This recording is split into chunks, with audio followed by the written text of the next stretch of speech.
Ezekiel chapter 33, verse 1 to 9. Again, the word of the Lord came unto me, saying, Son of man, speak to the children of thy people, and say unto them, When I bring the sword upon a land, if the people of the land take a man of their coasts, and set him for their watchman, if, when he seeth the sword come upon the land, he blow the trumpet, and warn the people, then whosoever heareth the sound of the trumpet, and taketh not warning, if the sword come and take him away, his blood shall be upon his own head. He heard the sound of the trumpet, and took not warning. His blood shall be upon him, but he that taketh warning shall deliver his soul. But if the watchman see the sword come, and blow not the trumpet, and the people be not warned, if the sword come, and take any person from among them, he is taken away in his iniquity, but his blood will I require at the watchman's hand. So thou, son of man, I have set thee a watchman unto the house of Israel.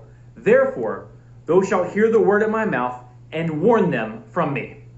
When I say unto the wicked, O wicked man, thou shalt surely die, if thou dost not speak to warn the wicked from his way, that wicked man shall die in his iniquity, but his blood will I require at thine hand. Nevertheless, if thou warn the wicked of his way to turn from it, if he do not turn from his way, he shall die in his iniquity, but thou hast delivered thy soul. You know, a lot of people like to say Ezekiel 33 has no application to us in this current dispensation, the dispensation of grace, the church age. But I do believe there is an application in here for us. Let me explain.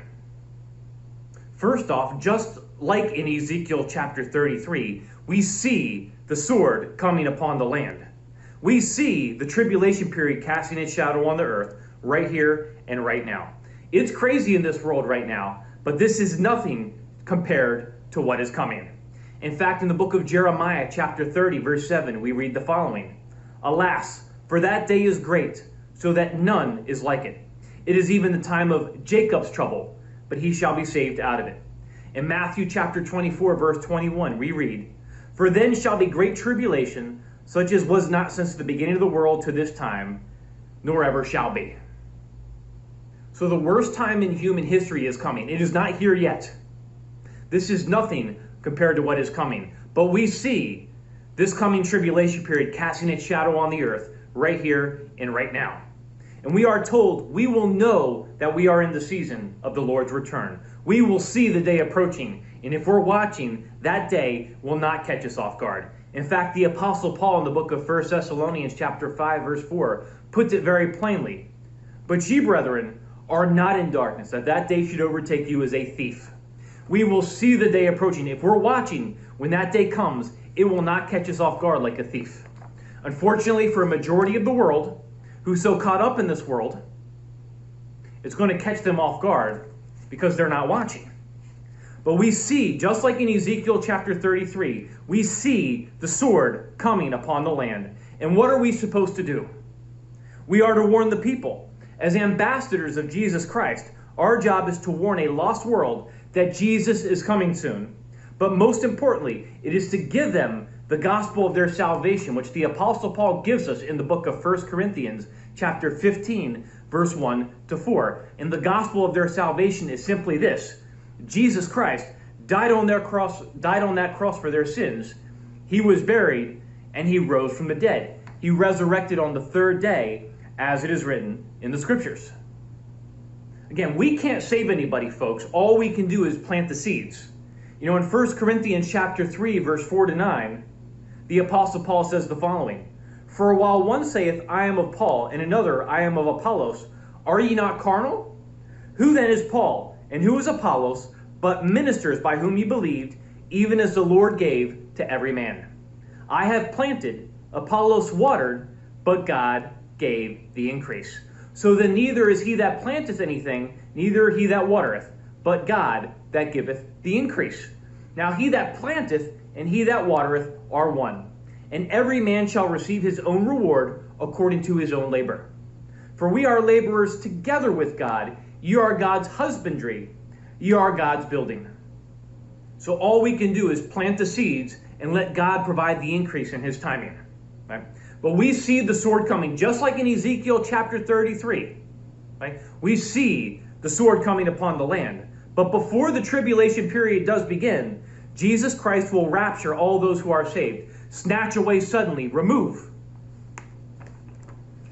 Rapture his church before this tribulation period begins.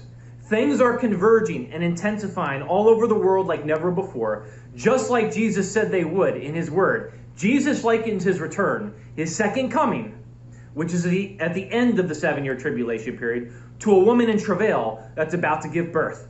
Right before the baby comes. Again, the contractions are going to intensify. They're going to get closer and more intense. The birth pangs are going to increase in intensity and frequency all the way up until the delivery of the child. And that's exactly what we're seeing right now all over the world. The birth pangs are increasing in intensity and frequency all over the world. The stage is getting set up for the rise of the Antichrist in the New World Order after the rapture of the church. People are being conditioned to submit to government and authoritative rule. People are being conditioned to eventually accept the coming mark of the beast, which will be implemented during the coming tribulation period, which we are not in yet. Watchmen and watchwomen all over the world are saying the same thing. Jesus is coming, and he is coming at any moment to rapture his church.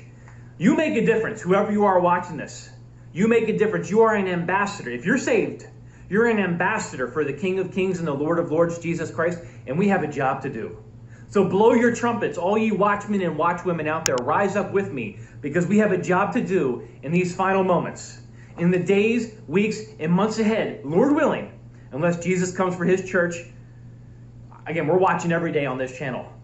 But as things get crazier around this world, in the days, weeks, and months ahead, Lord willing, we need to blow the trumpets, folks. We have a job to do. And again, our job is to tell people, again, that Jesus is coming, and he is coming at any moment to rapture his church. We need to tell people that Jesus Christ is the only way to the kingdom of heaven, and he's the only name that's going to save them.